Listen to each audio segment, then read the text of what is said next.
safari and may include animal kills and carcasses. Viewer discretion is advised.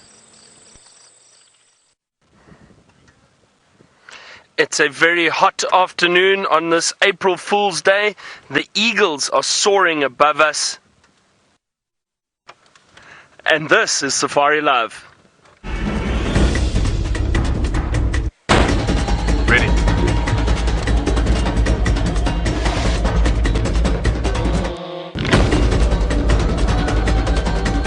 Standing by.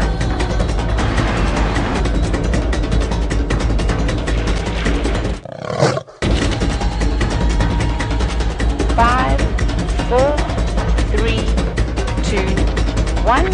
You are live, you are live.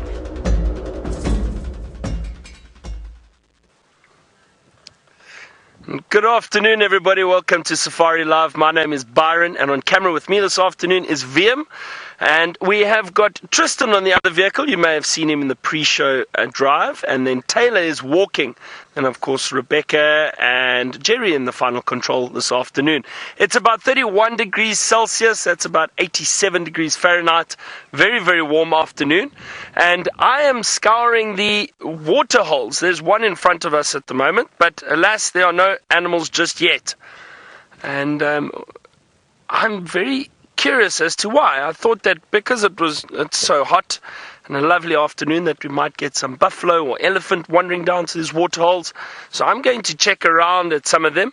That was a beautiful Wahlberg's eagle that we had flying above us, but a pale form Wahlberg's eagle, which we have been seeing recently, and there has been one in this area. So I wonder if it's not the same one. I hope you are all having a good start to the weekend, wherever you are in the world.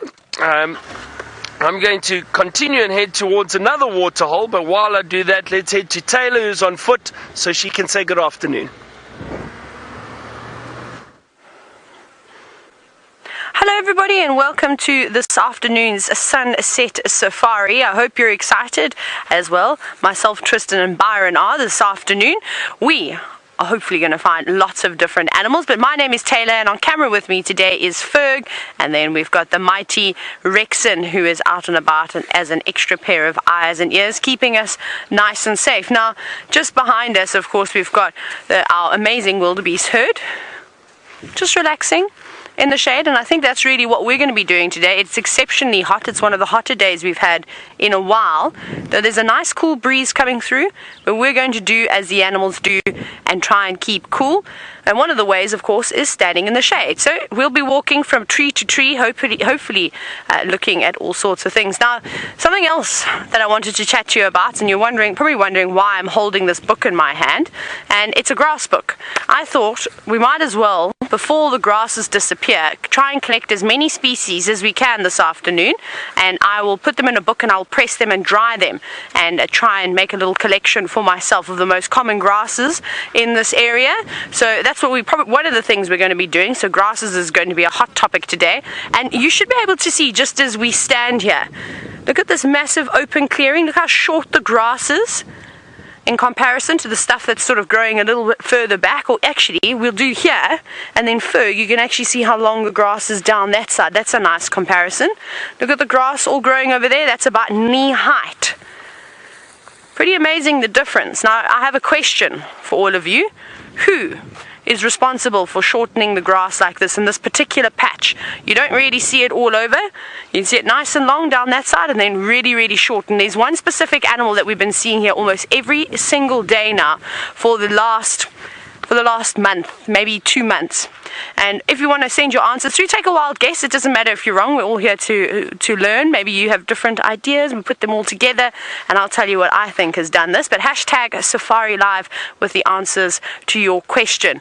And, well, hopefully we'll figure it out. But I think it's really, really quite interesting.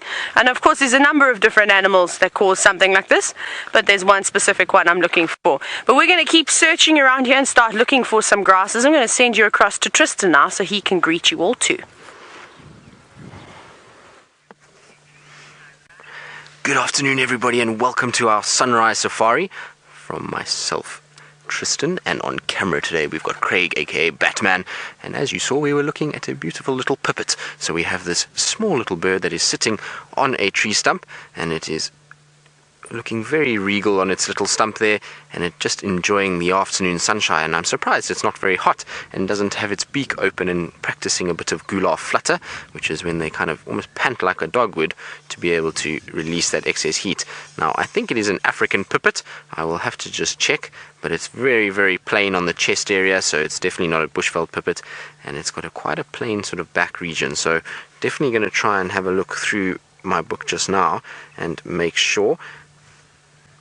We do see both the buffy pipit and the plainback pipit in this area as well, so it could be the plainback pipit actually. Let me just check. Indeed, it does look like the plainback pipit. So if we have a look here, this is what we're looking at. So you can see that very, very, very big supercilium that runs, oh sorry, my screen's a little bit dirty, I do apologize, but there's that supercilium that runs over the eye, and then this very, very plain chest and plain back. And if we have a look at a photo of it, very similar to the bird that we see sitting on the tree. So Rebecca's saying that my screen is far too dirty and we can't actually see it, so I'm going to get Craig's very pink, very beautiful little cloth. Craig, let's show everybody your cloth, because this is what Craig likes to use. He likes to have a bright pink polka dot cloth. Hopefully his bed linen is not the same, although it can't be sure when it comes to Craig. He's a man of mystery and is a Batman, so sometimes Batman likes his pink polka dot undies as well. I'm sure he's got some in his cabinet. And there we go. Is that better, Craig? There we go. So that is the little bird we're looking at. Like I say, plainback pipit, which is a nice find in this area. Right, now it is a very hot afternoon, and as Tayla said, she's going to jump from tree to tree, and that is a very wise idea because it is very hot. And Byron, I think, is going to check water holes, and we are going to do the same. So I think it's time to get out of this hot sun and carry on our journey. And while we do that, let's go across to Byron, who's got the tallest creature that we have out here.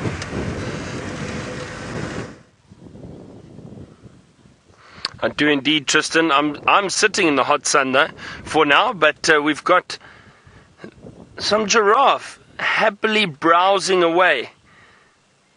Always nice to see giraffe. They seem to be enjoying the leaves of the trees at the moment. There's a lot of good food for these animals, and they are feeding on, is it an acacia tree? It is indeed, yes. Now the acacia trees, we know, have got lots of nutrients in them, and that's one of the reasons why they have those thorns. It's to protect themselves, try and prevent animals from feeding on them too much or over browsing on them. However, the giraffe have got these very thick tongues and almost rubber-like lips, so the thorns on those acacia trees don't bother them. They will be able to strip the leaves right off those branches and feed on them. Nice to see this group just in the thicket, even though the bush is very, very thick. Luckily their heads do stick out a little bit.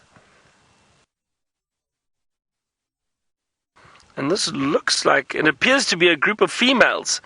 Those two there are definitely females. You can see by the ossicones, those little horn-like structures on top of the head, they are basically horns, but actually bone. They don't have a sheath or anything. It's just the bone from the skull. And those ossicones have got little tufts of hair on top, and that's how you can tell it's females. Much thinner than the males. Those little tufts of hair. The males, their ossicones are thicker but bald on top. A few oxpeckers on them too. Picking off the ticks.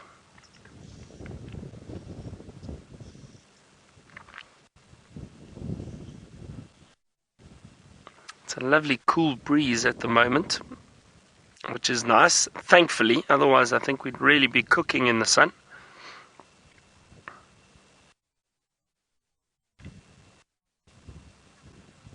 Don't forget, everyone, we are live. You can send us your questions, #SafariLive, and or even just comments. It's always nice to hear from our viewers. Tell us what you'd like to see today, what you're up to. I'm always curious as to what people are doing around the world while they're watching Safari Live.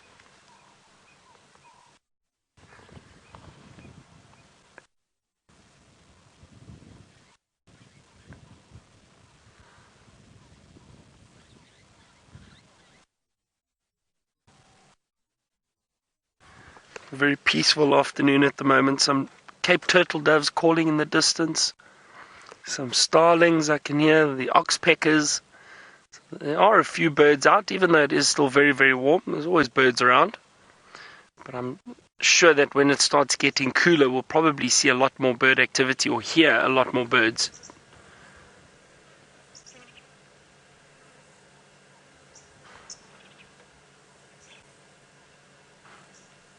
Now, I know in the past, a lot of people always ask me, what animals do people really want to see when they come on safari, or do they request the most? And believe it or not, but giraffe are really up there. They're right up on the list. Animals most requested to see. I think it's because they are so strange and quite unique. So it's wonderful to see the giraffe. Very graceful animals. A lot of people want to see giraffe when they come on safari.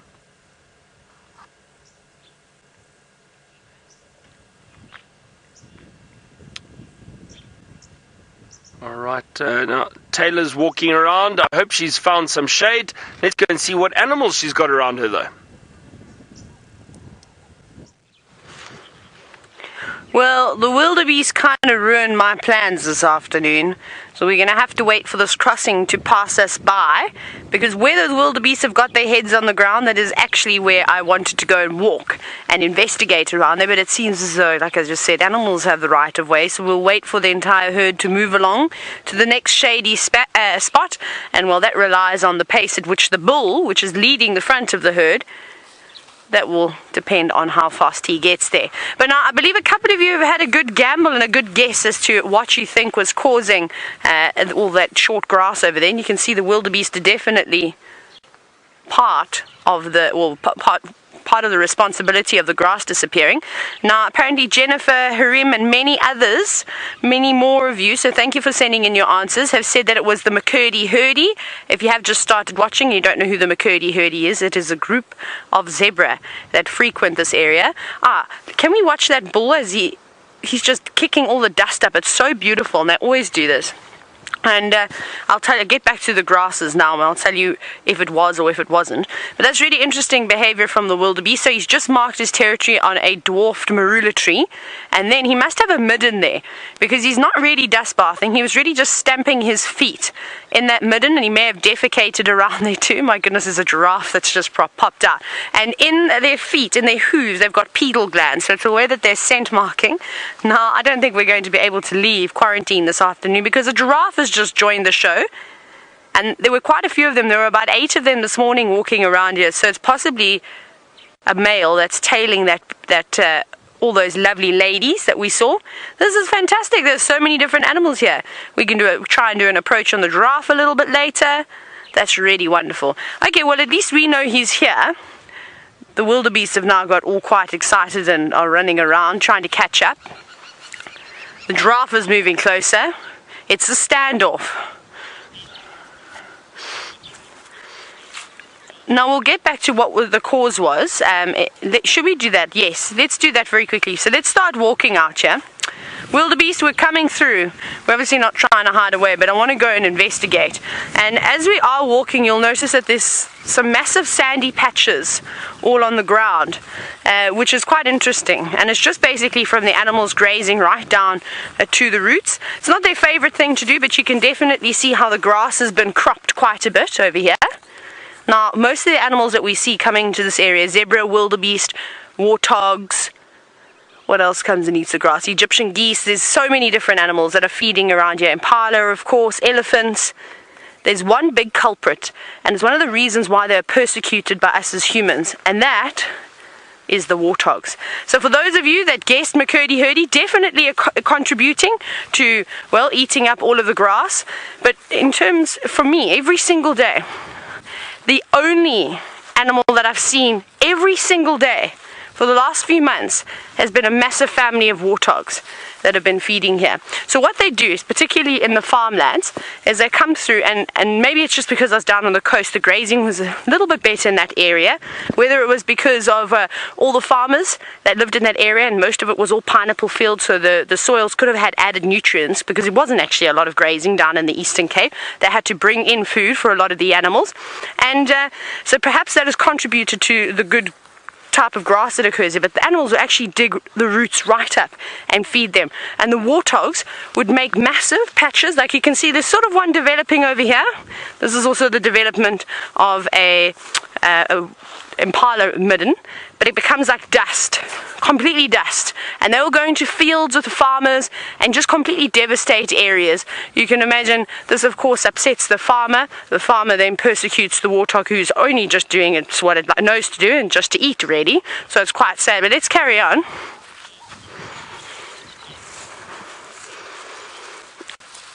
Sorry, Rebecca, please, may I have that again? Just want to get that one quickly.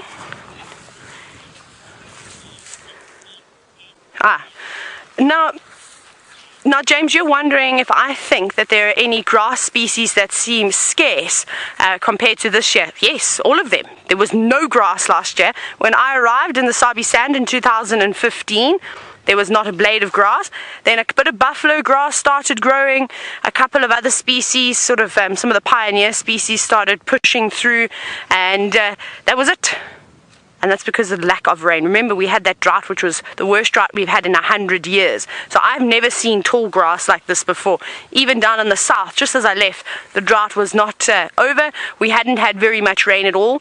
The drought down there lasted much longer than it did. We got rain much earlier, of course, in the up here in the northern Sabi Sands. The south, very sad, it lingered a little bit longer. But we're going to keep on searching. The wildebeest are not happy with us. They're snorting at us now. So we'll move on, find a couple more grasses to add to the book, which we'll chat about a little bit later. But off to Tristan we go, who's got something hiding in the grass. Indeed we do, Tayla. Maybe the wildebeest are a little bit grumpy, but now if anybody can see there, maybe you can spot and tell me what they see. I'll give you the answer in a few seconds, but there is a little animal hiding in amongst there that is very, very difficult to see. And this is the smallest antelope that we have out here. It's a beautiful little male Steenbok that is hiding just behind that tree there.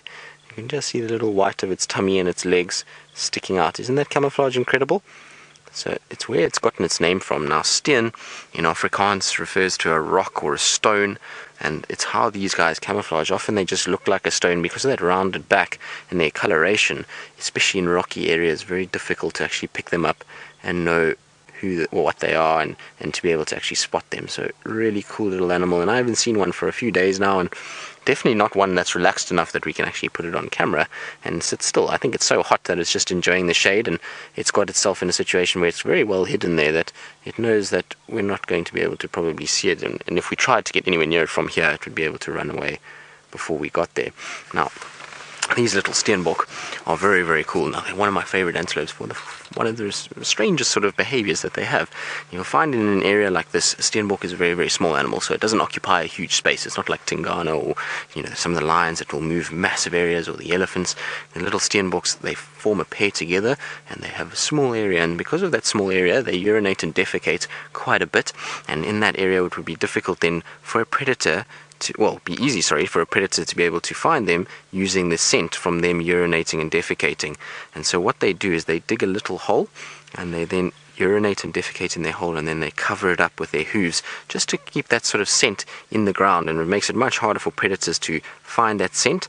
But other little Steenbok that move in the area know that that is a telltale sign of Steenbok, and they'll dig it open and be able to then smell the urine and the dung in there and work out, is it a female that is receptive, is it a female with a male, is it a territorial male? So a really cool little thing that they do that other antelope don't do. It's quite amazing to watch.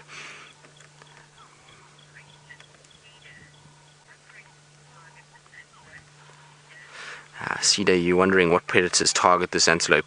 Well, it's a very agile, very fast antelope, so there's only two predators that seem to be able to get it right. One is a cheetah. Three predators, I lie. Cheetah go after them a lot. So in this area, particularly in the Sabi Sands, I've seen cheetah chasing Steenbok many times. The other one that does try with very limited success is a leopard. So leopard in grass like this might be alright, and it's normally an opportunistic thing. So the leopard was lying in the grass and the Steenbok has come along and they then grabbed them. And then the third sort of land-based predator is a wild dog. So the wild dogs, because of the sort of numerous members of the pack, sometimes they'll chase a Steenbok and panic it enough that it runs towards another one.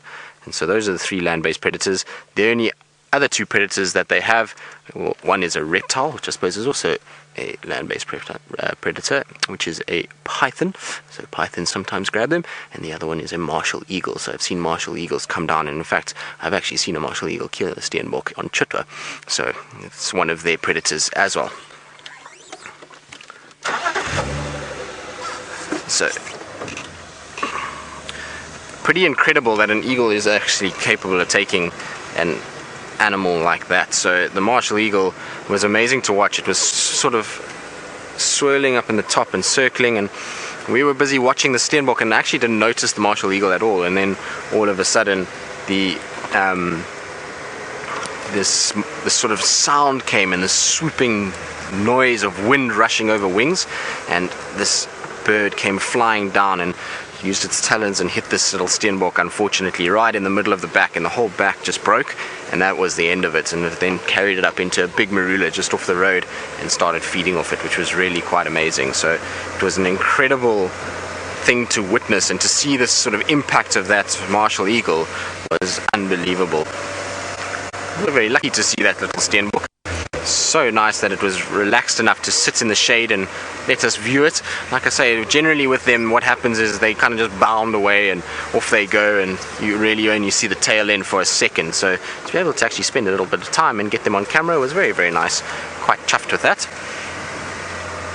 Now, of course, it would be nice to see any one of those predators, or some of my favorites. So even the python. Pythons these days, unfortunately, due to the fact that they get so big, and a lot of the local communities out here, they really fear snakes, and a really massive snake like a python is something that they try and avoid as much as possible. And so a lot of those big female snakes have been killed, and so not as many as there used to be.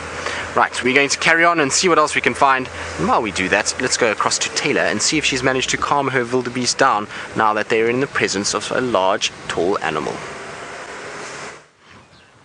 We have managed to calm, well, no, I've spoken absolute nonsense. We really haven't managed to calm them down. I think they're just starting to ignore us now. I don't think it was anything that I particularly did. But yes, they're standing out in the open, so they shouldn't feel too threatened. We're standing out in the open. We're not hiding ourselves at all. The only one that seems to really not be happy with us is the giraffe, which is walking right down far into the distance, which is a bit disappointing. I thought that maybe with the company of the wildebeest, and there's a couple of Impala around, he would have felt a little bit on the relaxed side and they're not worried about us too much. But it seems as though that is not the case today. He moves off, he turns back, he looks at us just to make sure we aren't planning on sneaking up on him. So we won't bother the giraffe too much unless we perhaps find the rest of that herd we saw this morning that was moving around here. And well, the wildebeest, they're just being wildebeest really. Every now and then they group up and they get into a little bit of a huddle and they get quite excited and chase each other around. It's really funny to watch. If you ever get the opportunity to come on a safari, I highly recommend it. Make sure you maybe have your own car of your own, because I don't know if anybody else, especially if they're excited to just focus on high profile species, so the big game, they might not want to sit and watch a herd of wildebeest as they run around. I enjoy it. Zebra are my favorite too, because you get to see them kicking and chasing each other. And with wildebeest, often the wind just changes direction, or one animal gets a fright and they feel as though, well, they just better run around, chase each other. They really are comical. Who's shouting at me?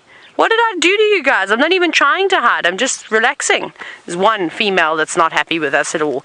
She keeps snorting. You carry on. Animals. Now, Mohammed, speaking of these beautiful wildebeest that we have just standing here, you were wondering if these wildebeest migrate. You know what, Mohammed? Actually, all the animals are constantly migrating. These ones are just not going on a massive journey to the Serengeti. They can't get there, unfortunately. So they do many little migrations, constantly moving from the northern sectors of the Sabi Sand, going into the Manuleti, then going into Kruger, or even going all the way down south towards the Crocodile River. So always looking for better grazing, always looking for water, always moving around. Initially, before there was a fence up in the far distance that obviously protects these animals from going into the community lands, where either way the community there's lots of lions attacks and things like that, especially on stock.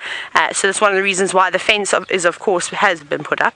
And well, one of the other reasons is that we don't want people causing trouble with the animals, so we try and deter it by putting a fence up, a big electric fence too, and that sometimes stops the elephants, but you don't want to get onto an elephant's bad side, otherwise nothing will stop it. But initially the animals would migrate all the way down to the Drakensberg Mountains, where they would drink from the springs. So all the dams, the natural pans would dry up during the winter months with the lack of water, but there would still be natural springs at the base of the Drakensberg Mountain. So no, they're not migrating in the extent of covering hundreds and hundreds of kilometers every single day. Mini migrations, but that's fine. There's plenty of food around for them. There's lots of water at the moment. We've had really, really good rain.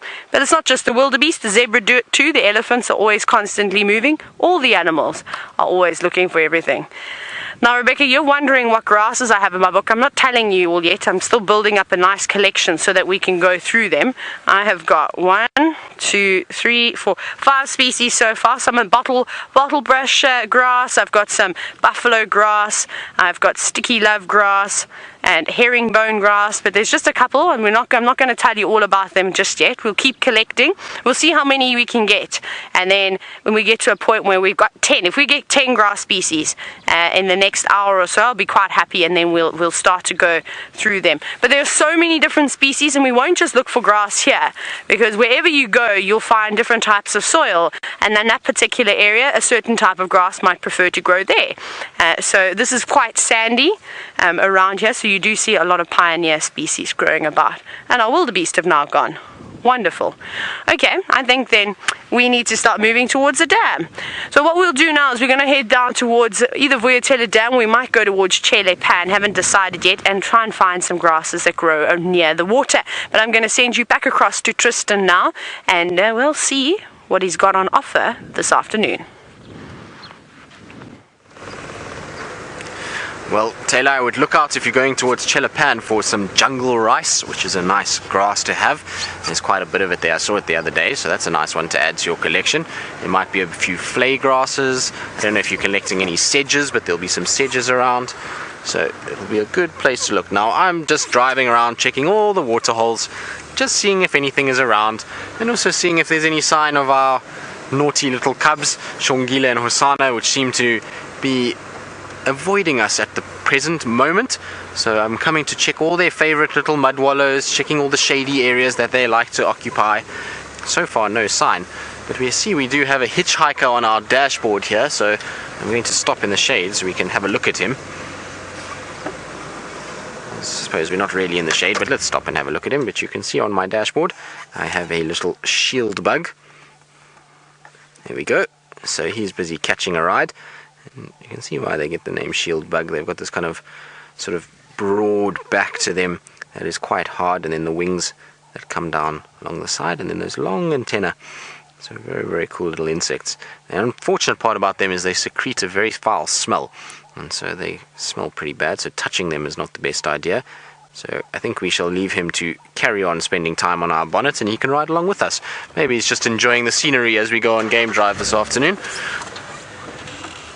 I suppose if I was an insect, I wouldn't mind jumping on a car. Easy way to travel, move around everywhere, and you can be able to see what's going on, get a new perspective of the world, and you don't even have to exert any energy, which is really cool. Now, I was hoping that there might be some buffalo bulls busy wallowing in these mud wallows. This is all an area that the buffalo have been spending quite a bit of time. So I've just been checking here, but maybe they're at Treehouse Dam. We did see them there yesterday. Oh, There was just a bird of prey that flew out, and I heard some other birds alarm calling, which are actually in the top of this marula. I don't know if we're going to be able to see them. But there's some white-crowned helmet shrikes that are inside there. Sorry, white-crested helmet shrikes. I don't know why I said white-crowned, but difficult to see. I think they're on the backside of this marula tree, unfortunately. And they were alarm calling at what looked like a goshawk. There we go. You can see them fluttering about and flying out the back. So a beautiful little bird that's black and white with a crest. I'll try and see if I can show you a picture of them. I should have a picture here. Now, they are often in groups together. So they were, for a long time, I've heard this myth that they flew in flocks of 7. But that's not necessarily true. They are generally not only in flocks of 7. You find them in very different numbers. But there we go. That's what we're looking at. They always remind me of Albert Einstein. I don't know why. Maybe it's the crazy eye with the crazy sort of hairdo on top. It just reminds me of him.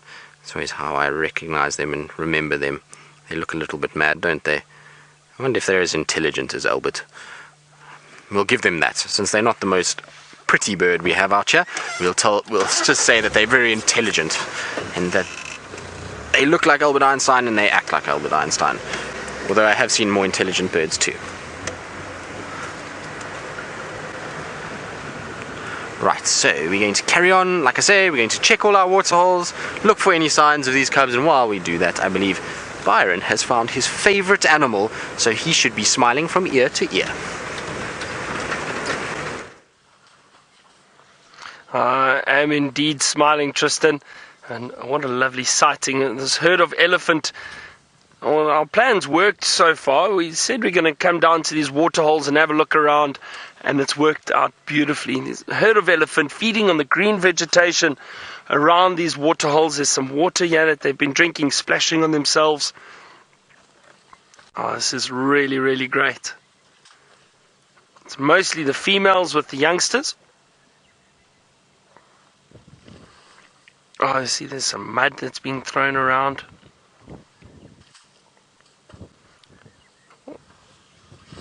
All this mud and water and sand that they throw on themselves helps cool them down slightly and protect their skin from all the bugs.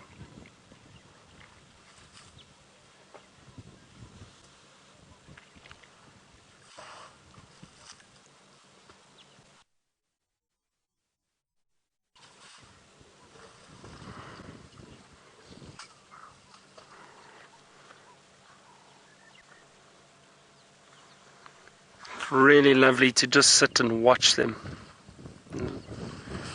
Oh, look at that. Isn't that great?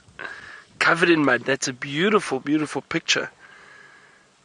That one looking at us with the sun glinting on the mud and water on the back of the elephant. And off they go. It's funny how they'll stop in an area, feed, drink for a while, and then quickly move off again. And you can see the herd. They've just moved off a little bit to our left. Today really has been an elephant day. For those of you who watched this morning, we had a very special elephant sighting there. A little herd, small herd, decided to go and rest in the shade of a tree, and three of the youngsters, lay down and actually slept for a while. And it was so peaceful. We sat there, we were very close to them. They were completely comfortable with us being that close, and they decided to have a bit of a nap, really. So that was very special and a great sighting. So nice to see all these elephant around at the moment.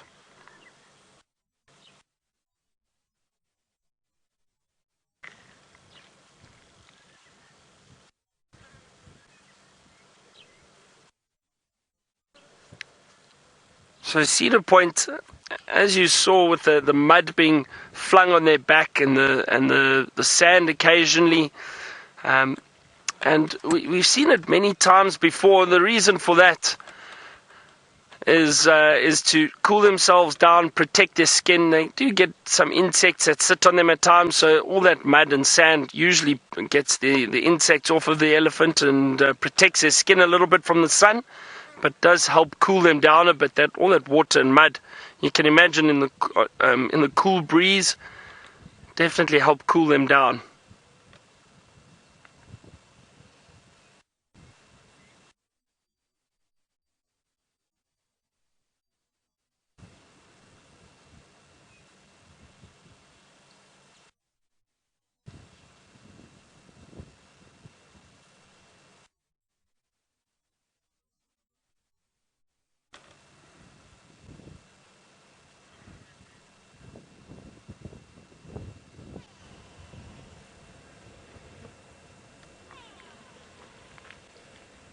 There's a great go-away bird calling close to us at the moment. And those elephants are slowly moving further and further away. You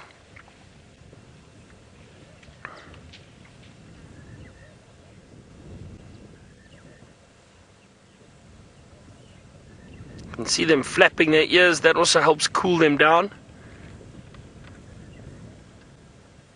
We know because there's a lot of blood that runs through those ears. There's a lot of veins in those very thin ears. The elephant ear is quite thin. And by flapping their ears, they cool that blood down. And it takes about 7 or 8 minutes, 7 to 9 minutes, I believe, for that blood to circulate through the body. And by flapping their ears, it cools the blood down and slowly but surely helps keep the temperature constant and cools the elephant down slightly, not by much, but a little bit. Might be hearing a woodland kingfisher behind us. Are they still around? It's very interesting. I'm surprised they're still around, but I think they're going to be leaving us soon and migrating north.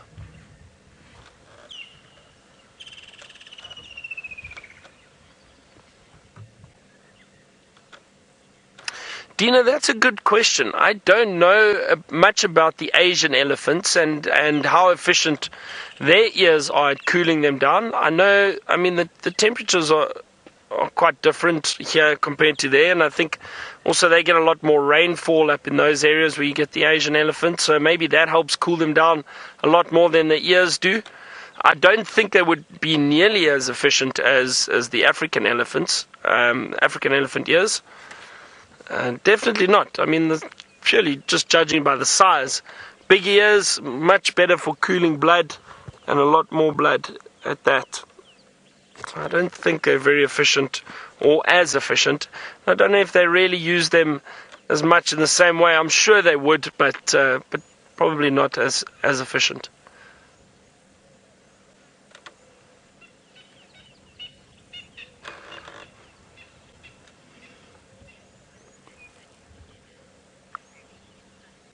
Ruby in the sun? No, not necessarily. The adults won't help the youngsters throw or splash mud on their backs. Often the youngsters watch the adults and they learn from them. Also, what the younger elephant do is they will go and lay down in the mud. If they can't quite get the splashing down yet, if they're still learning how to throw the mud on their backs, they'll lay down and wallow a little bit. They'll roll around, and that helps get mud on their backs and on the side of the body. So it's not to say that the adults will go and take mud and splash it on the youngsters. I've never seen that before. But the youngsters do watch the adults and they learn from them.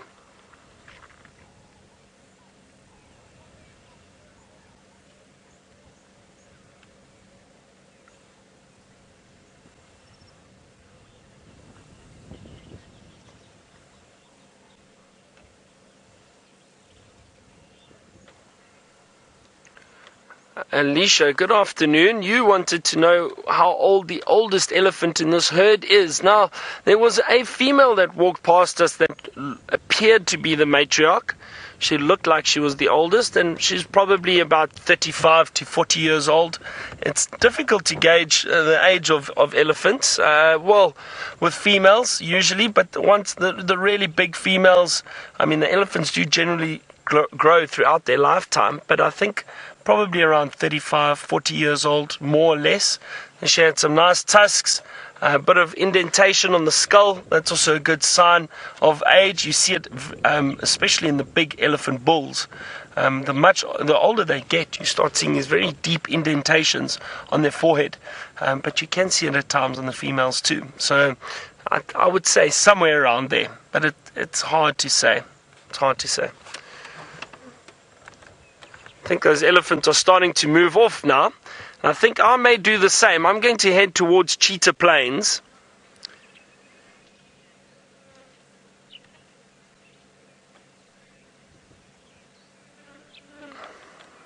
I can just still see one or two in the distance. There's Cedar Point.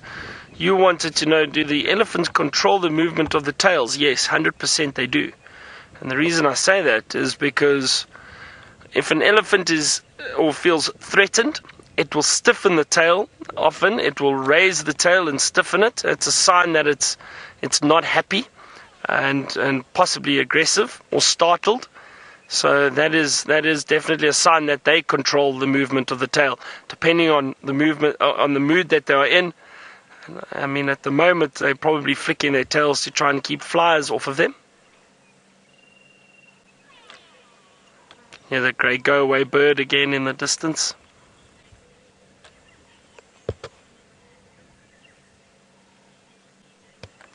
Kitchi kitchi bang bang. I think the accent of the African elephant is very different to the Indian elephant, so they might not be able to understand each other. I'm not sure.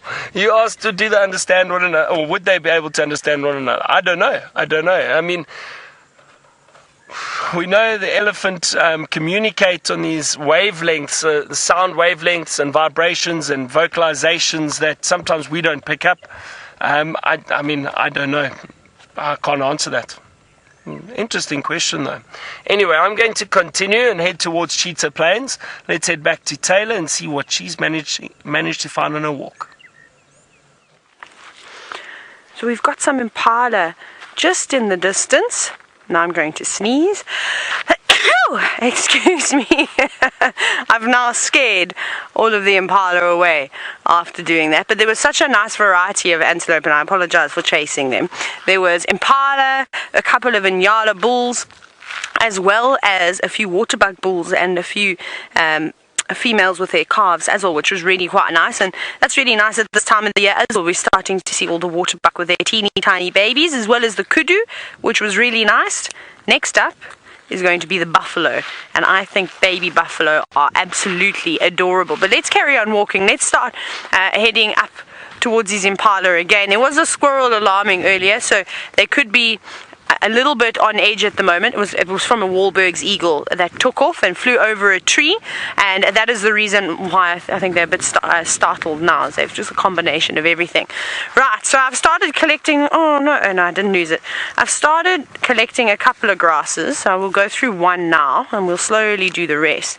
The one that I'm most after, I'm just going to take it out of my book, is actually turpentine grass, which I haven't seen any just yet, but I suspect as we get to some of these disturbed areas we'll find it.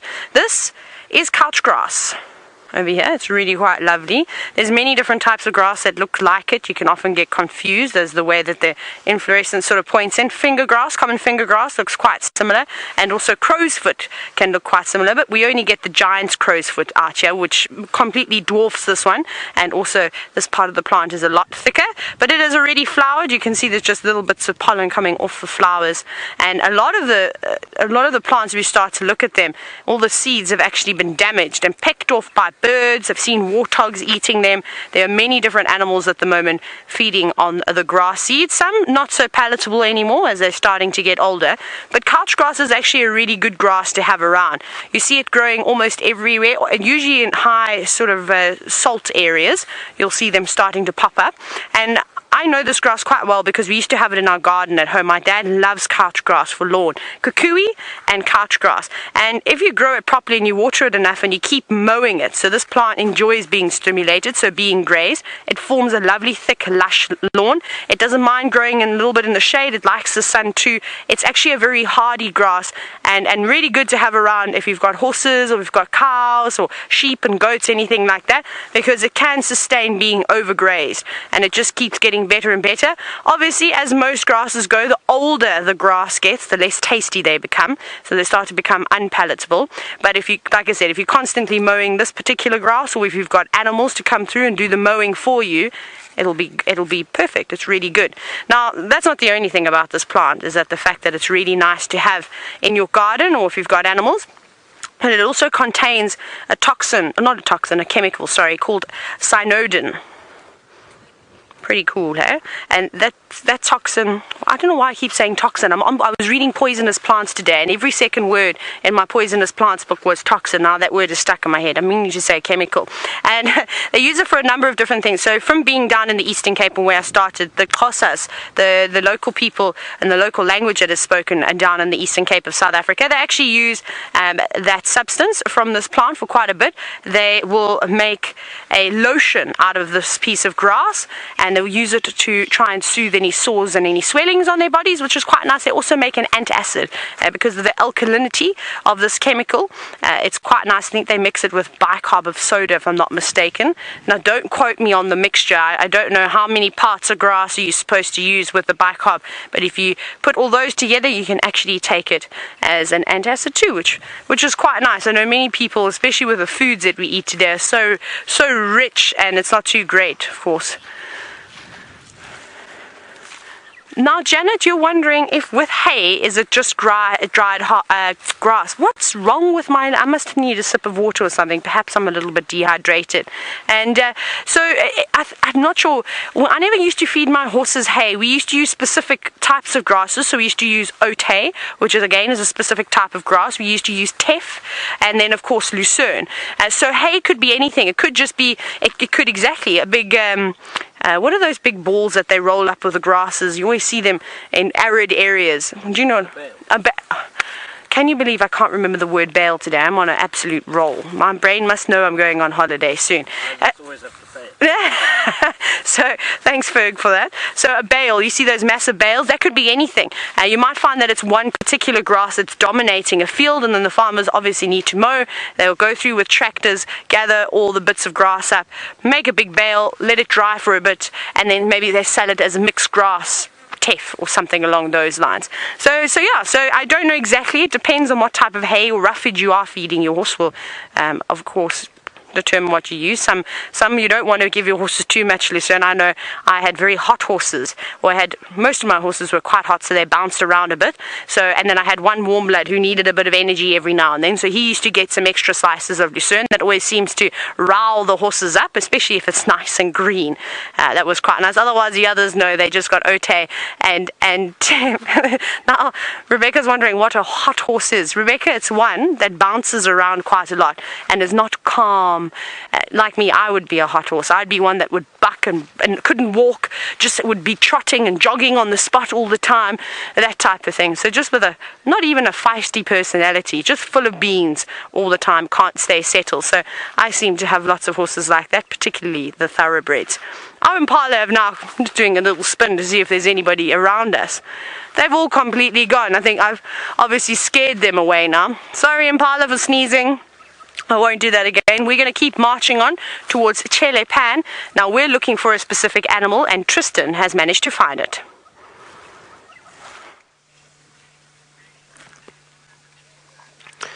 Indeed, Taylor, and if you continue marching towards Cheetah, you will be marching straight into this group of elephants, because they are also going towards Cheetah. So they're just on the other side of the Mulawati, but they will be slowly making their way that way. It's the nearest water to where we are now, but for now they're loving just being in the shade and feeding off all these luscious grasses that are growing all over the place. And so very, very nice place to be.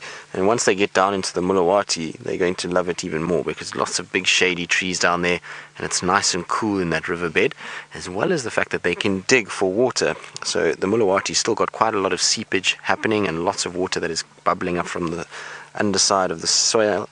And these guys can then dig and find a sort of place where water will then run out, and the sand will actually filter that water and make it far more tasty and cleaner. So rather than going and drinking from a pan where buffalo have been wallowing and urinating and defecating, and Ellies have been drinking and also urinating and defecating, they can find some nice fresh water that's coming out the river sand. So you find that they'll probably go into the Mulawati there, and then they often use Cheetah or a bigger pan like twin dams just to spray themselves and cool themselves down. So they'll take big trunkfuls of water, spray it behind the ears, onto the backs, and just cool their bodies down. You can see how much those ears are working this afternoon.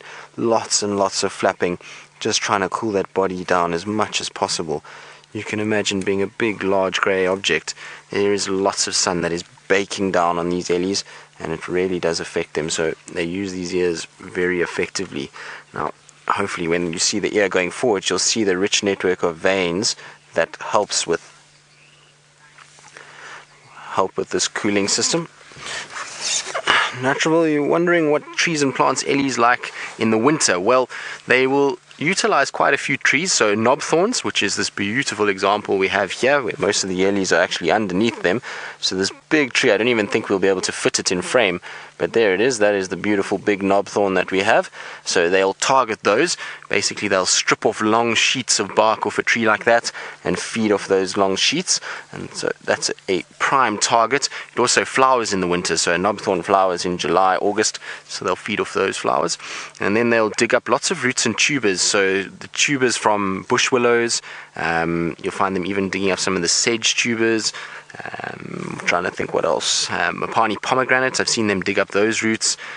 Roundleaf teak, they keep their green leaves throughout winter, so they go after those quite a bit and strip the bark off a roundleaf teak.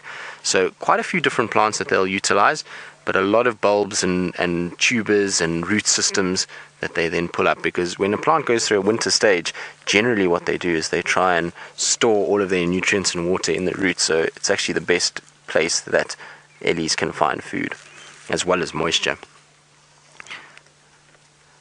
But these guys are a very gentle group. They're not a very big herd. It only looks to me as though there's probably about 7 or 8 of them. There's not actually that many, and so they are quite a small grouping, but they are very relaxed. They haven't at all blinked an eyelid towards us, which has been quite nice. You can even see the female's almost falling asleep while she's feeding off that buffalo thorn on the road there. Every now and then you just see her eyes are closing and looks very content with life.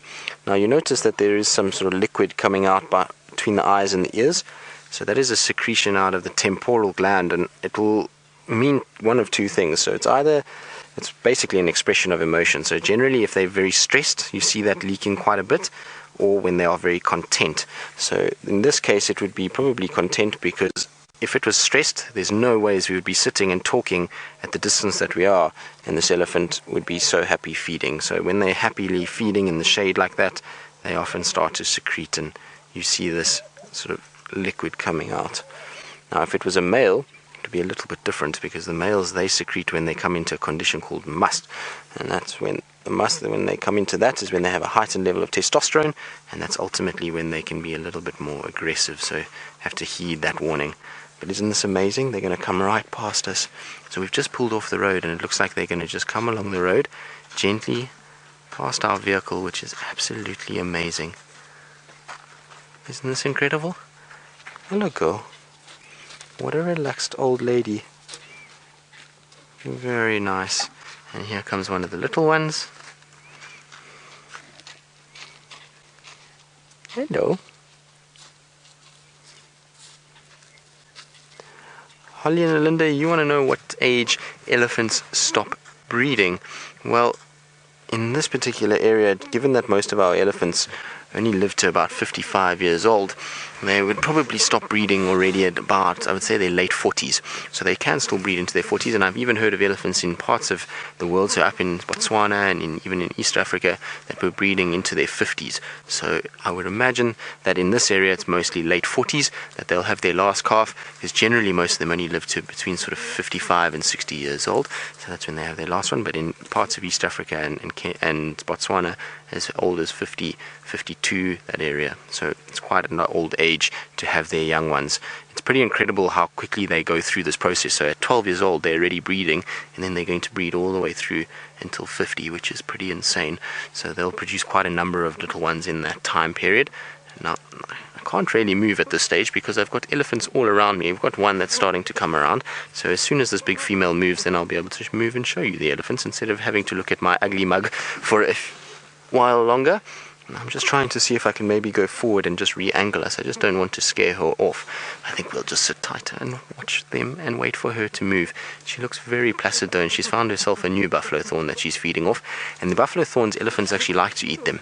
And the reason why is that their leaf is actually quite tasty. So for us as humans, we'll even use the buffalo thorn as a sort of substitute for a food item. So you can use it almost like a spinach and you can cook it down, or they even utilize it sometimes as a substitute for lettuce in a salad. So it's got a little bit of a sweeter taste, and so for the Ellies, they really love them. The problem with them is they've got thorns everywhere, so the elephants don't feed off them for long periods of time because of those thorns, and they will produce tannins. So a buffalo thorn is very good at producing lots of tannins, much like the acacia, which makes the leaves get a little bit bitter and therefore unable to really sustain the elephant for long periods of time.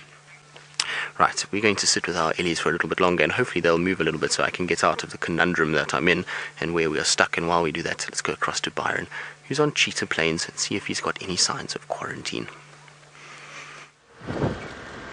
I have indeed just got to Cheetah Plains, Tristan. And no luck just yet, but I've just got here. I'm heading towards a waterhole. I'm going to see if there's any activity around there firstly, and then we'll head towards the clearings and see if we can find something interesting down there. At least there's a little bit more shade around here at the moment. Every now and then some beautiful trees around us. Keep us out of the sun.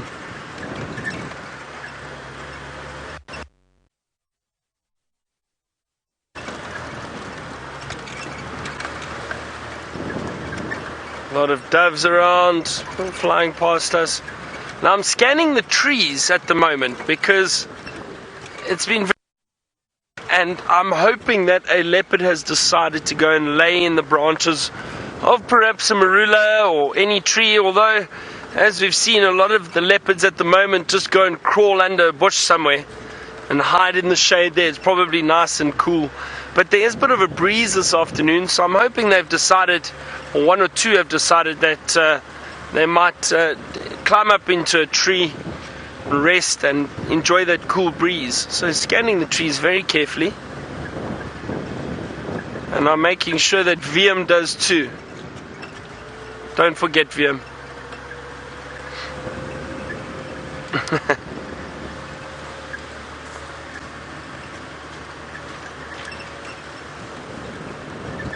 The bush is very, very thick here at the moment, so if anything was lying in this long grass, I guarantee you we wouldn't see it. I mean, this grass is, from where we are, it's the same height as the bonnet of the vehicle. Or if you're in America, you'd say the hood of the car.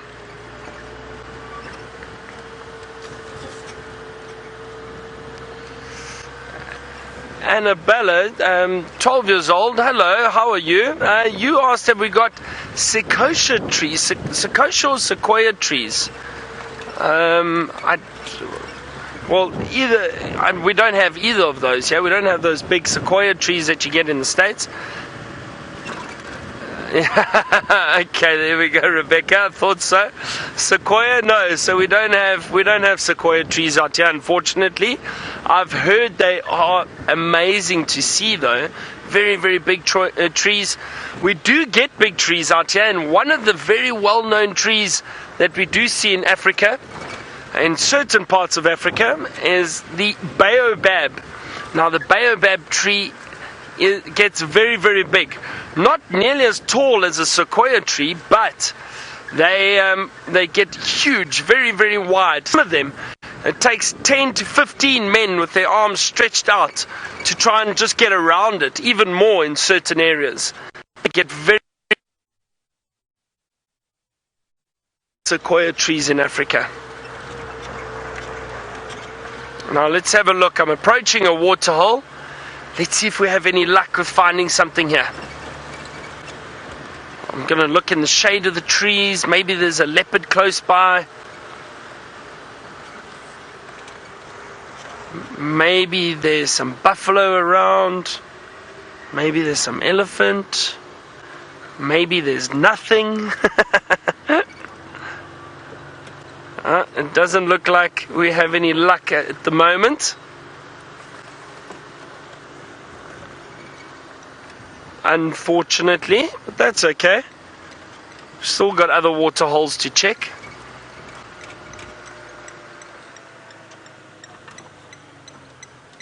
And some blacksmith lapwings next to us, just off to the right. And they enjoy nesting close to the water. They are ground nesting birds. They build their nests on the ground, very small little nests, not really nests, more rather than just a little, almost like a ditch that they dig in the ground. Lay the eggs, very well camouflaged eggs, and they protect those.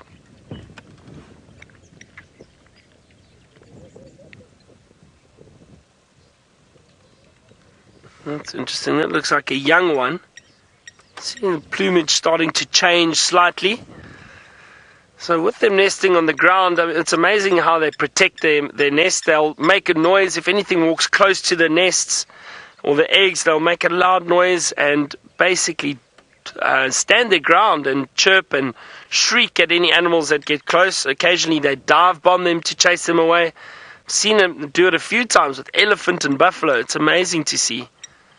There are a number of ground nesting birds in Africa, and one of the reasons is perhaps they don't perch as well as other bird species, but also that's just that's the niche that they fill, and it's easier for them to nest on the ground, hide the eggs or camouflage the eggs, and then what they can do is when these eggs hatch, those little chicks are not completely helpless, which is interesting.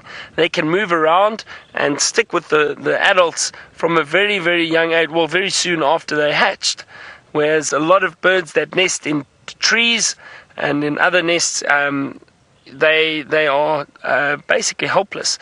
They don't have feathers, they're blind, they need to be fed by the adults, whereas these little birds, it's known as precocial. When they hatch and they're able to move around very, very quickly after hatching, and that's when they've got feathers and they can move around and keep up with the adults.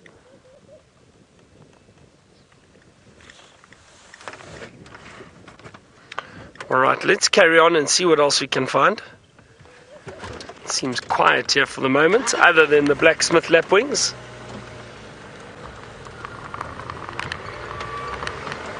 Now let's head back to Tayla, who's enjoying the scenic view of grass.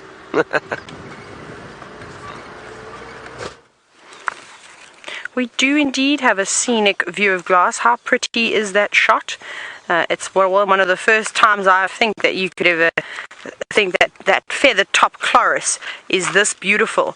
Now it grows quite a bit in this particular area. Again, we see a lot of the feather top chloris, the couch grass, all growing here in these disturbed areas. The next one I'm looking for, and actually even more beautiful, look at it all as it's standing up just in the distance, is of course I'm looking for the turpentine grass, which could be around here.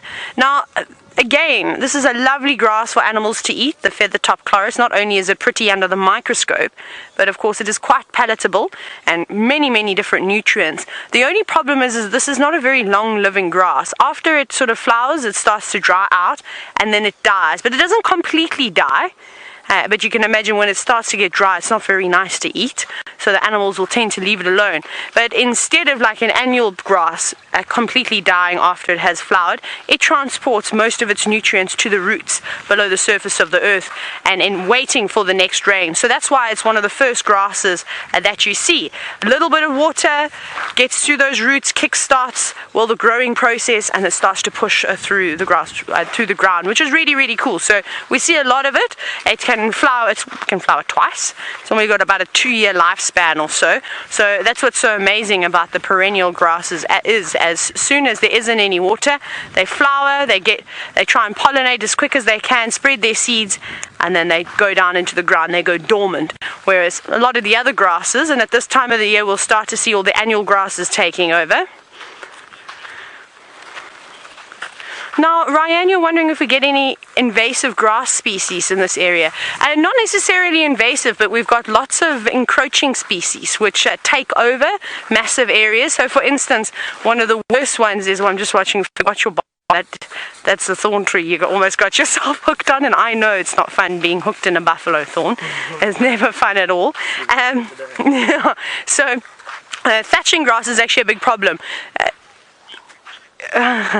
So it's basically the thatching grass, which is, I think, one of the biggest problems that we have, not only here in the low veld, but also as you go up into Zambia, because it completely takes over grasslands and it prevents anything else from growing. So something like that, you don't want huge masses of it. Very little animals will eat it. You're looking at maybe the broad-bordered grass yellow, which utilizes that one and lays its eggs. Other than that, besides a caterpillar, there's very little that will feed on it. We use it as humans. It's very important for us. We can make thatched roofs out of it, make grass mats. It's really, really good for us. And well, when it dries, it burns relatively easily too. So if you need a bit of something to get the fire going, it's quite nice to add dry, or any dry grass would actually work quite well. But yes, that's one you don't want around. So cutting it, slashing it, mowing it, burning it. We used to do a lot of burning of the thatching grass down in the southern sector of the Sabi Sands. And then you obviously get these massive open areas. You get rid of the stuff that nothing wants to eat, and then it allows for the new grass species to pop through. But you probably need a bit of rain to try and kickstart something like that, especially when you get rid of it completely. Now there's a spider web. I can see the spider that's causing havoc on the ends of the lens. So we need to wipe that off and relocate it. But it seems as though, well, Tristan has still got elephants, and they are also moving through the lovely long grass.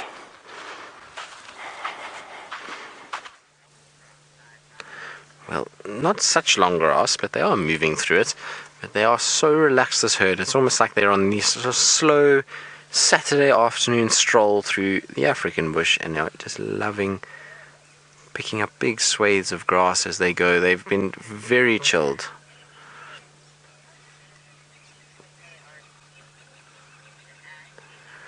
Well, Julian, who's 4 years old, this is a very interesting question. You want to know how they eat when they're asleep.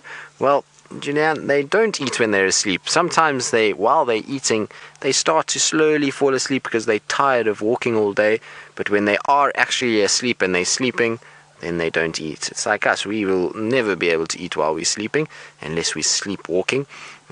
But no, the elephants, they don't eat when they're sleeping. And you'll find that the adult females, they don't sleep for very long at all. They'll sleep for short little periods of maybe 15-20 minutes, and then they carry on again, whereas the babies at night will often spend quite a bit of time lying down. So if you see a little baby like that, they then sometimes lie on their side, and while they're lying on their side, they're not going to be feeding at all. So they don't feed and sleep at the same time. It would be really cool if they could, but unfortunately they don't. Isn't that cute with mom and baby? Now it's a very interesting composition to this herd.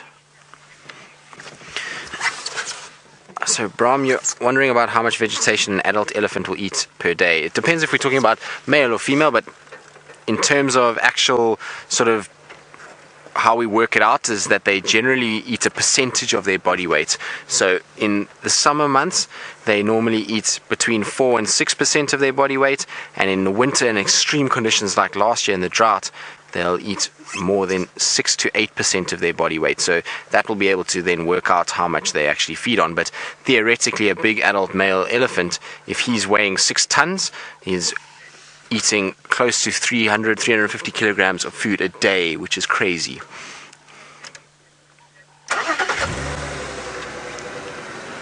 So, Reese, you're wondering whether their poor digestive system has an influence on their size. Well, no, not really. So you can see these elephants are massive even though they have a bad digestive system. You would think that having really big digestive systems would mean, bad digestive systems would mean that they wouldn't grow very large.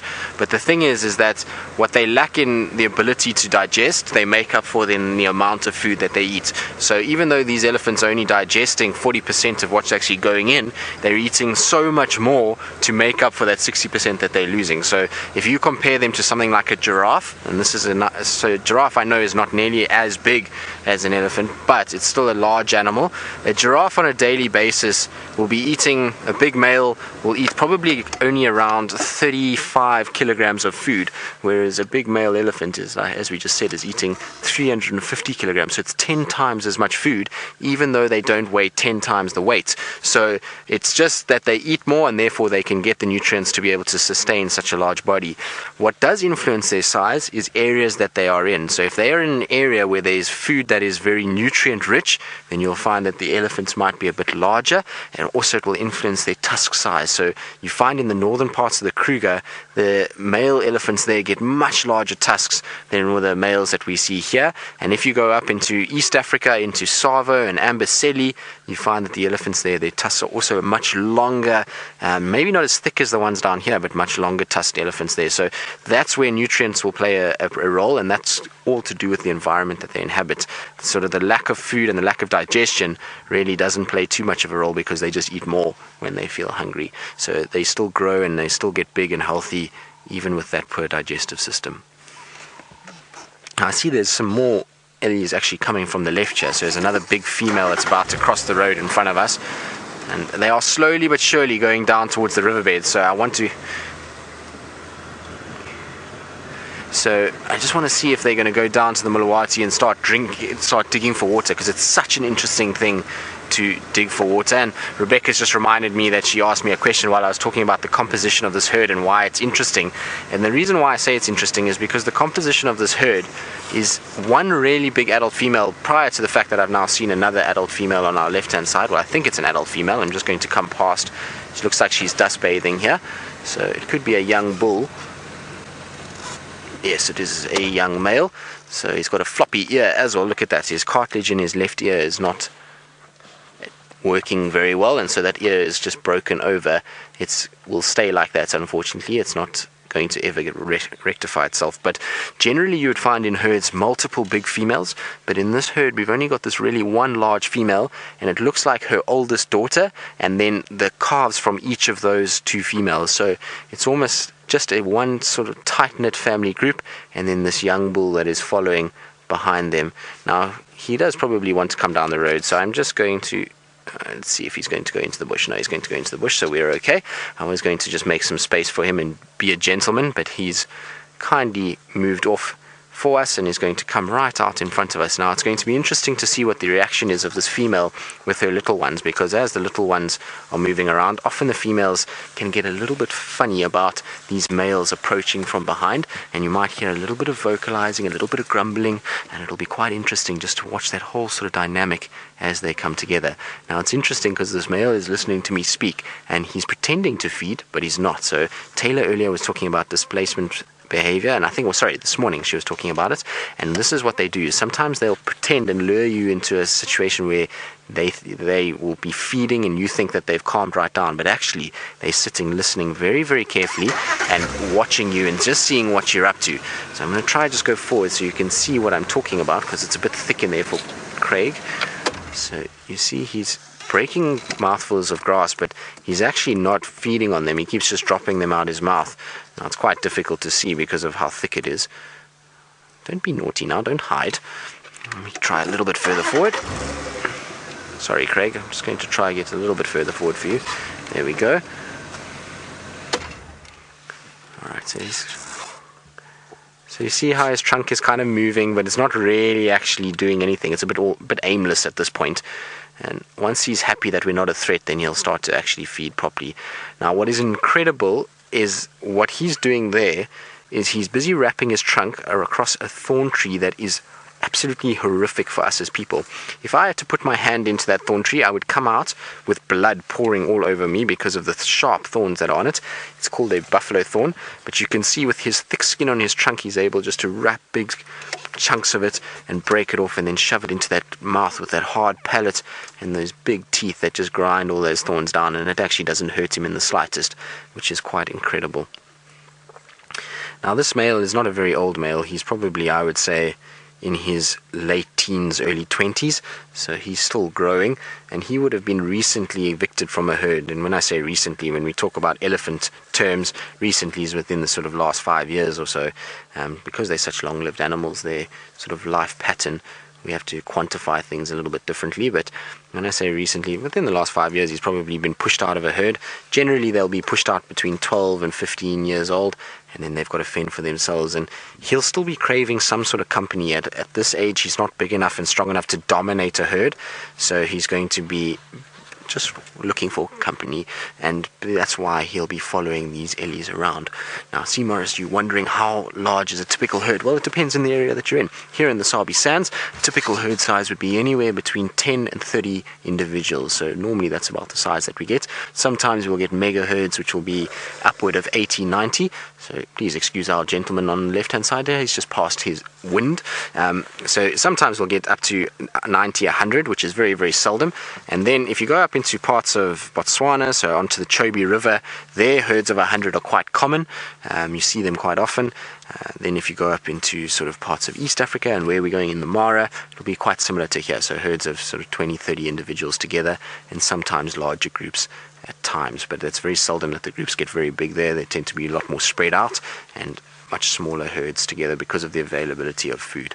The reason why in Chobe there's so many that come together is because they all come to that riverfront and come and drink off the Chobe River itself, and that's where a lot of the food items are, and so that's why they head into those areas.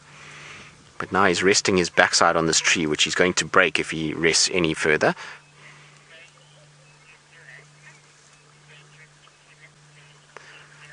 Davine, who is a new viewer, well, welcome to Safari Live. I hope you're enjoying it, and I hope you're enjoying this coverage from the bush.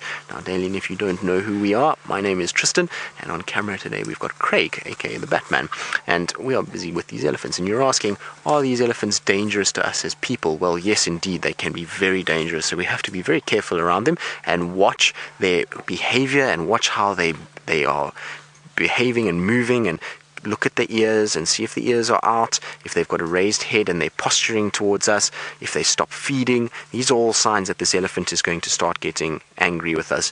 And then if we see the tail going dead straight and that animal coming towards us with a bit of speed, then we know that they're very, very angry, and it's time to then back off. It's warning you that you're too close, and so we pay attention to those little things and those little behavior aspects, so that we can stay nice and safe around them. The thing is, though, with elephants is that if you don't negatively impact them, then generally they're actually all right around vehicles. They're not too bad. You can see this male, who is probably at the moment, I would say, 20 feet from us, not even 15 feet from us, and is very relaxed. He's not in any way showing any aggression. His ears are not out. He's feeding, so he's happy that we're in his presence, and he's happy that we're close enough that he doesn't have to worry. Now, with male elephants, generally, if they're not in must, which is a condition that they go into where they get a heightened level of testosterone, they generally know that they're very big animals and they are able to dominate anything that comes near them. So they tend to be actually quite relaxed. It's only when they're in that must period and they got those high levels of testosterone that they can be a little bit grumpy at times. The females are a little bit different because when they have their young ones, they have to be able to protect them. So they tend to be a little bit more sort of pushy and a little bit more aware of the space and how close you get to them. But it's not to say that they don't mind us. This herd that we just had now was very relaxed. Now we're going to keep following these Ellies because I'm sure they're going to go to this waterhole. And while we do that, let's go across to Tayla, who I believe has got some grass dancing in this nice afternoon breeze. I'm still doing grasses. That's the lovely feather-top chloris waving in the wind. It must be the most beautiful grass. If you want grass to be blowing around, that's the grass you need to be going for. It creates the best look. But finally, I mentioned to you, I said turpentine grass earlier. I think that's all I just said. I finally found some of it. It's not growing a lot of it. It's just a small little bunch. It looks like an elephant or something has actually come through and, well, decapitated the heads of this plant because there's just little bits left. You can see some of it gets a bit longer. Now, I love this grass, and it's unfortunate that the animals don't enjoy it very much because it's got very, very good nutrients in it. It's actually a good plant to eat. However, most animals are deterred by the smell that it has. So if you all know citronella, the citronella oil that most products have these days as an insect repellent, it's in candles, it's in sprays and lotions, all types of things. It is actually extracted. The citronella oil is extracted from the similar type of grass in the Cimbobogan genus. So that is the same genus as this one. I think it's citrus is the species name, if I'm not mistaken. But anyways, that particular one. And you get a really, really strong smell from this grass too. I don't think it's too bad. It's not as hectic as opening a bottle of turpentine and having a whiff of it. It's a little bit more subtle. So what a lot of people like to do is I often burn elephant dung to try and keep the insects away. This is another goodie. So if you take this, and I'm going to just do it while we haven't got any wind. Let me see how well this works. If you burn the flower heads, you see there's that lovely smoke coming off of it, that grey smoke.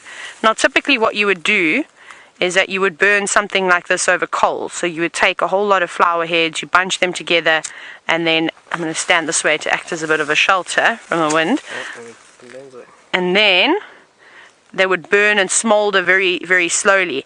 And the smell that comes off here is not too bad. It's actually quite nice. I do prefer elephant dung, however. So that keeps the insects away. It's also good at keeping rodents away. So with it being a type of a thatching grass too, it's utilized in building roofs. Often they will line the inside of the houses with this type of thatching grass, and that's supposed to keep rodents away. You can imagine a big thatched roof is a perfect nesting site for mice, rats, squirrels, many things. Dormice. I've seen so many different animals living up in thatching roofs. This is nice.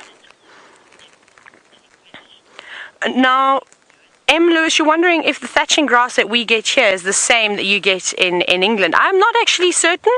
Hypothelia, if I'm not mistaken, is the genus for the thatching grass that we get here. Hypothelia disolutha, I think, is the yellow thatching grass, which is the one that we get most of the time. My scientific names and grasses definitely need some working on, so I do apologize.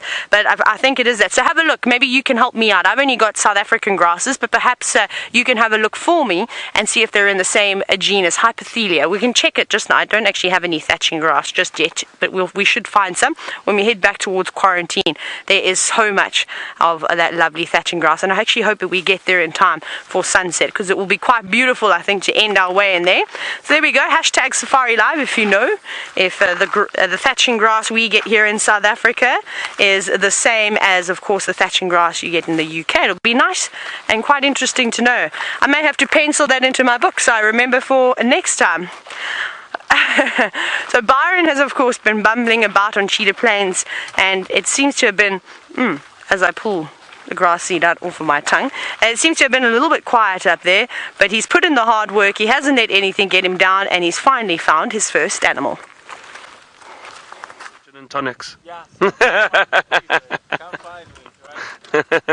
Enjoy your afternoon, everyone.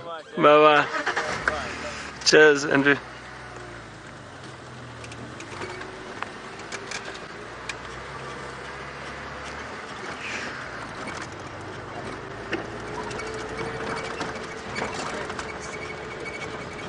Pardon? So we're still following our Ellies, and they're just going up the hill now towards the water that we were thinking about earlier. So we're going to just try and see if they are going to go and drink. I'm hoping that they are. They're right close to a little water and a little mud wallow, which is where I had some warthogs briefly wallowing earlier, so I'm sure the Ellies are going to go there. And I do apologize for going away from Byron. He was in the middle of Cheetah Plains, and sometimes we lose a little bit of reception there, and our comms are not very good, so that's why you're back with me. So hopefully you don't mind spending some time with some elephants and away from Byron. I'm sure we will get it right and go back to him just now, but you can see the Ellies have now come out into some beautiful late afternoon light. They're now moving across this little open grassland, and the water that I'm talking about is maybe 20 meters on the other side of these elephants, where you see that little white patch in the middle there. That's close to where the water is, so I'm sure they're going to head into that area. So hopefully we'll be able to get there. Now what I'm going to try to do is just go around them a little bit so we can get the light on our side, so that we're not got the sun directly in our eyes, because it's going to make life a little bit difficult for Craig. So I'm going to just go around and little one, let's see now if we can get around this beautiful little female here. And hello, my girl. So it's just sniffing us, just seeing who we are, just saying hello. They are beautiful, this herd, and so trusting of us. It's really quite amazing to spend time with them. Now I know I've gone past them, but I just want to get ahead so that the light is on our side and we get this beautiful afternoon glow on these Ellies as we come round. So I'm just going to try and pull round a little bit here. So there we go. Isn't that spectacular with the light on that beautiful old girl? That's very pleasant. Look at the blue of the sky in the background as well. Isn't that amazing? It's a perfect afternoon. Bright blue sky, late afternoon sunshine, and Ellies out in the open. Can't ask for much more than that. It's been an absolutely wonderful day for elephants. We had amazing sightings this morning, and I was fortunate enough to spend pretty much my entire morning, almost 3 hours, with elephants this morning. So I've absolutely loved my day today.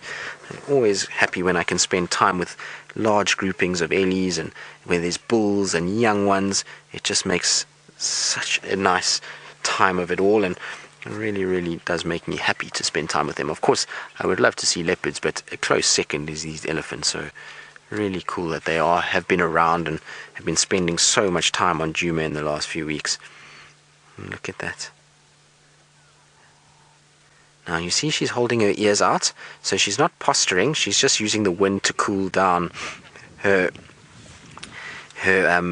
ears and her body. So instead of having to flap the ears, she's just using a bit of wind to do it for her, so she doesn't have to expend energy. You're wondering at what age do elephants stop growing? Well, they don't. They grow throughout their life. It's quite amazing is that they get bigger and bigger and bigger as they go. So that's why those old males just seem to be so much more bulky than that young male we saw just now. It's just because they continue to grow throughout their life, and they get really large towards the end of it, and those heads get absolutely massive, the trunks get bigger. When an adult male is fully grown and is really at the sort of last end of his life, his trunk will be weighing over 300 pounds alone. So they get quite massive, and like I say, they will continue to grow through their life, which is really cool.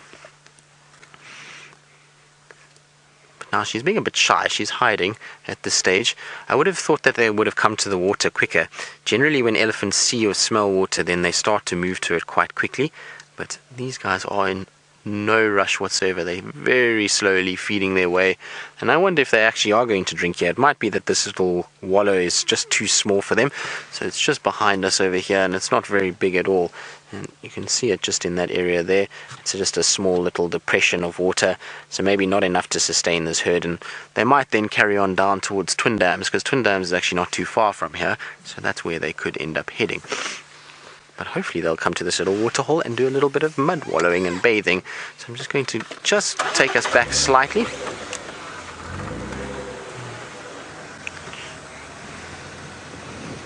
So Beck, this is a good question, because this is something that, is being discussed quite extensively during the period, and you're asking about the drought, if the Ellies, how they found enough food to be able to sustain themselves during that drought period.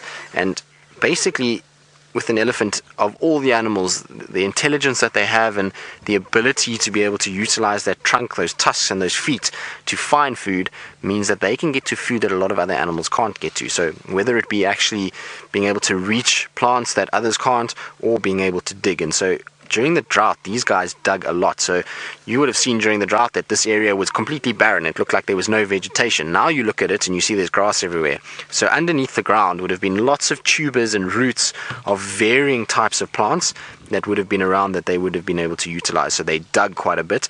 I saw elephants digging all over the place, particularly the bush willows. The bush willows got hammered. They got pushed over, roots got pulled up, but the elephants definitely lost a bit of condition. Had we had another really severe drought year like we did last year, I think we would have seen a very different side to the elephants. They would have been maybe not as calm and relaxed as they have been this summer, would have been far more temperamental, and they definitely would have lost condition.